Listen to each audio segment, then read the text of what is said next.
कृषि मंत्री रामविचार नेताम हा बलरामपुर दौरा में ज्वेलर राजेश सोनी से करी मुलाकात।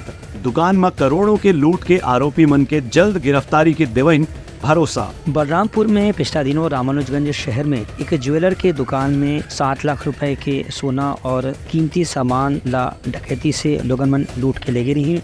इस घटना के बाद कृषि मंत्री रामविचार नेताम बलरामपुर प्रवास के दौरान ज्वेलर राजेश सोनी से मुलाकात करीन और उनला राज्य सरकार डाले हर तरह से मदद के भरोसा दिवाई है। संगे संग आरोपी मन के जल्दी गिरफ्तारी पर भी पुलिस ला निर्देश जारी करी हैं। यहाँ ये बताना जरूरी है कि बीते 11 सितंबर के बंदूक के नोक ऊपर लूट के बड़े घटना में राजेश ज्वेलर के दुकान से अज्ञात आरोपी मन सोना चांदी के लाखों रुपए के गहना और नगद राशि लूट के भाग गए रही। इस संबंध में राजेश सोनी घटना की जानकारी दी। वही रामविचार नेताम हकीम के राज्य सरकार डाले ज्वेलर दुकान के मालिक ला हर तरह से सुरक्षा उपलब्ध कराए जाते।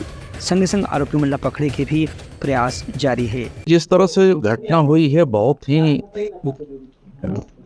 दुर्भाग्यजनक भी है और चिंतनीय भी है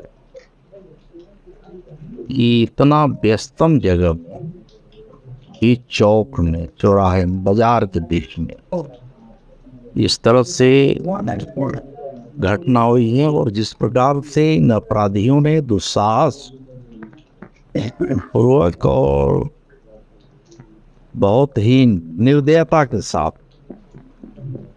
उन्होंने जो घटना किया है, सारे उनके सामान तो चले ही गए हैं, वो बात अलग है।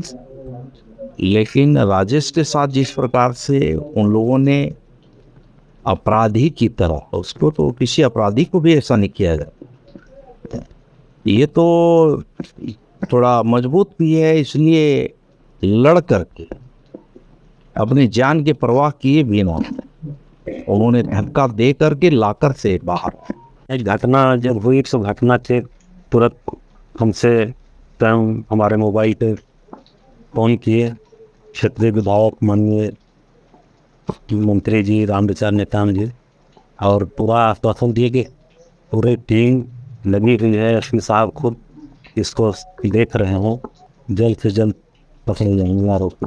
फिलहाल घटना के बारे में स्थानीय पुलिस अलग अलग ठिकाना में टीम भेज के आरोपी के तलाश कर रहे थे। ब्यूरो रिपोर्ट उतलंघा न्यूज़।